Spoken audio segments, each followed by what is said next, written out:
Student, मैं doctor Vijay Kumar, सहायक आचार्य EFM। आज की मेरा मॉड्यूल है आपका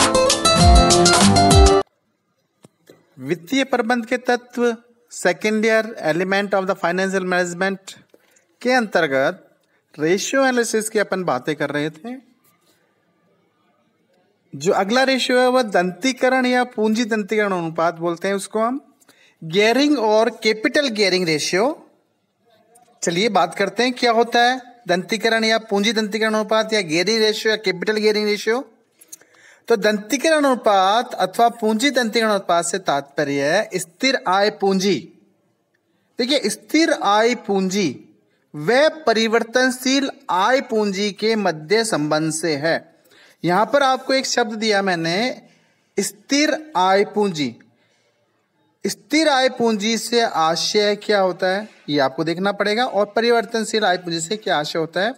तो चलिए बात करते हैं। स्थिर आय पूंजी से तात्पर्य ऐसी पूंजी से है जिस पर प्रत्यय की दर निश्चित अथवा स्थिर होती है, जैसे ऋण पूंजी जिस पर ब्याज की दर स्थिर है और निश्चित है, या पूर्वाधिकारंश पूंजी जिस पर प्राय लाभांश की दर निश्चित होती है।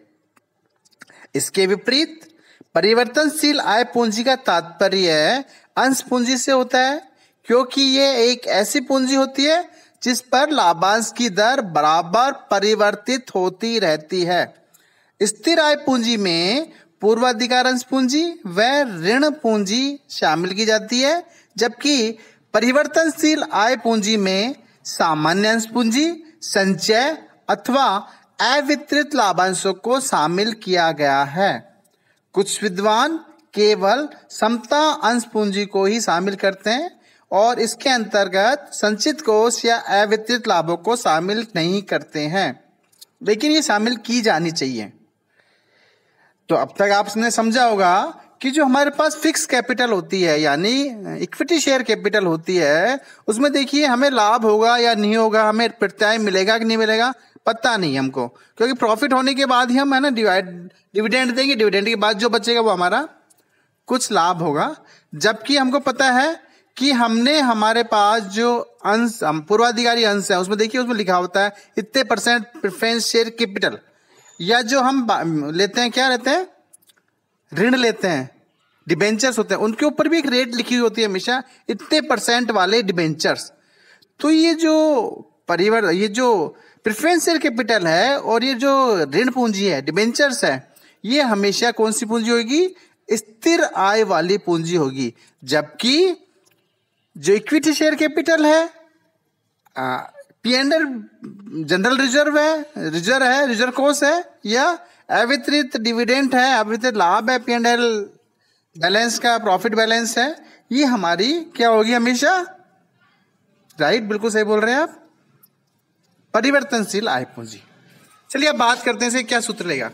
देखिए आपके सामने स्क्रीन पे दिख रहा है कि गियरिंग रेशियो का क्या फार्मूला है।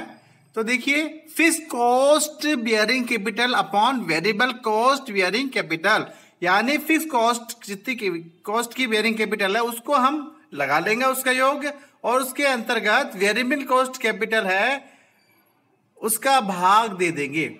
अन्य शब्दों में हम ये बोल सकते हैं कि फिक्स कॉस्ट बियरिंग कैपिटल कौन कौन सी होती है, preference share capital plus long term borrowings या ये डिबेंचर्स, और वेरिएबल कॉस्ट बियरिंग कैपिटल कौन कौन सी होती है, equity share capital plus reserve and surplus.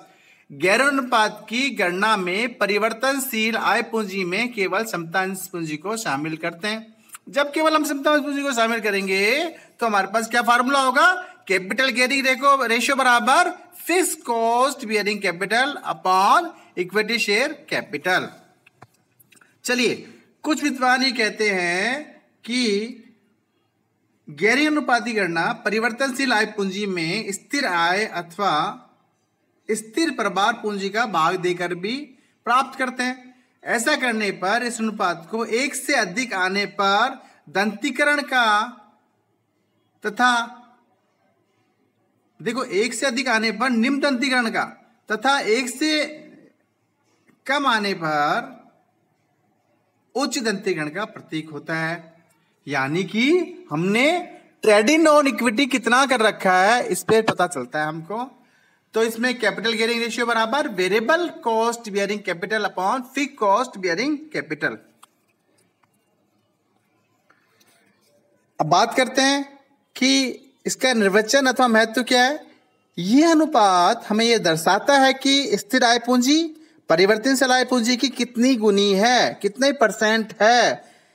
Fix आय पूंजी परिवर्तनशील आय पूंजी की कितनी गुनी या कितने % है। यह अनुपात जितना अधिक होगा संस्था के लाभों पर स्थिर व्ययों का भार उतना ही अधिक होगा तथा अधिक तेजी के सामान्य अंशधारियों को समता पर व्यापार ट्रेडिंग ऑन इक्विटी से उतना ही लाभ होगा, लेकिन आर्थिक मंदी में इन्हें उतनी ही अधिक हानि उठानी पड़ती है। प्रत्यय की दर स्थिर या निश्चित होने पर उच्च गियरिंग अनुपात सामान्यतः अंशधारियों के हित में होता है। चलिए अपन बात करते हैं कि पूंजी तंत्रीकरण या गियरिंग अनुपात के संक्षेप में क्या महत्व है।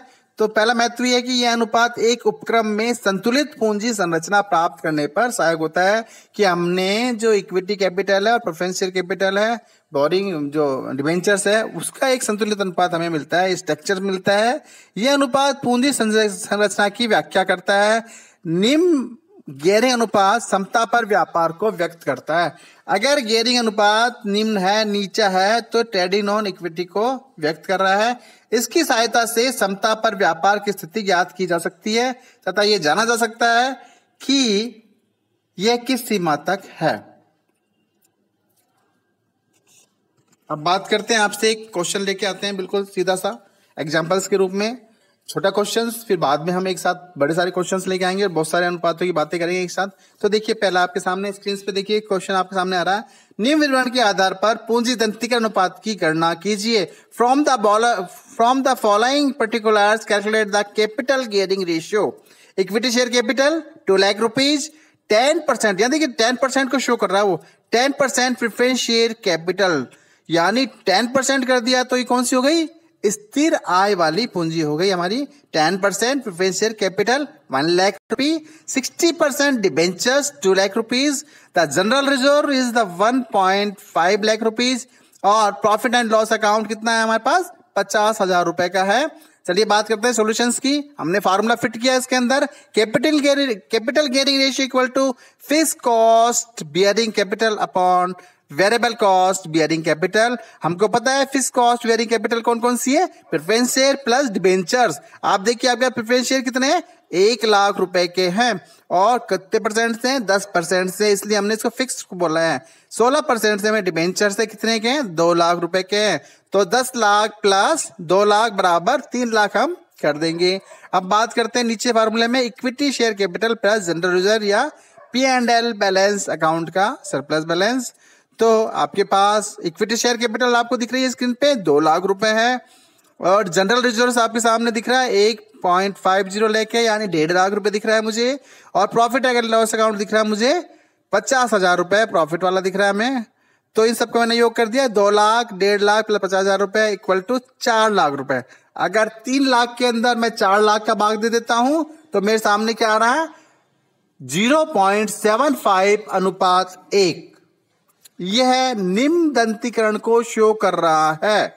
ध्यान दीजिए मैं क्या बोल रहा हूं, 1 से कम है तो ये क्या कर रहा है, हमें निम्न दंतीकरण को शो कर रहा है। चलिए अब बात करते हैं हम इसके अलावा वैकल्पिक। इसका मतलब क्या हुआ निम्न दंतीकरण को, इसका मतलब ये हुआ कि कुल पूंजी का अधिकांश भाग साधारण पूंजी में है। ऐसी स्थिति को हम निम्न गियरिंग रेशियो कहते हैं, निम्न गियरिंग कहते हैं। ये निम्न दंतीकरण की बात करता है यानी कि यहाँ पर ज्यादातर भाग हमारे पास इक्विटी शेयर कैपिटल का है। देखिए आपने देख लिया था 4 लाख रुपए है, इसके अंदर आपके पास वेरिएबल कॉस्ट कैपिटल आ रही है ना। वैकल्पिक सूत्र की बात करते हैं हम, कैपिटल गियरिंग रेशियो बराबर two variable cost bearing capital upon the fixed cost bearing capital. Variable cost आपको पता थी 4 लाख रुपए है हमारे पास और फिक्स्ड कॉस्ट हमको पता थी, फिक्स्ड वाली जो बात थी फिक्स्ड कॉस्ट बियरिंग कैपिटल बराबर थी हमारे पास कितने 3 लाख रुपए। तो variable cost bearing capital equal to 4 lakh रुपए और fixed cost bearing capital equal to 3 lakh रुपए। तो हमारे सामने आ रहा है 1.33:1। यह अनुपात 1 से अधिक है, अतः यह हमें निम पूंजी दंतिकरण का प्रतीक है। ये मैंने वैकल्पिक सूत्र के रूप में प्रयोग किया है। वैकल्पिक सूत्र में भी आपके सामने यही निकल के आता है। अगर वैकल्पिक सूत्र में एक से अधिक है तो निम्न दंतिकरण का है, और ओरिजिनल सूत्र में है वो एक से कम है तो निम्न दंतिकरण का है। आज के लिए इतना ही काफी। Thank you very much. मैं डॉक्टर विजय कुमार, राजकीय महाविद्यालय शाहपुरा,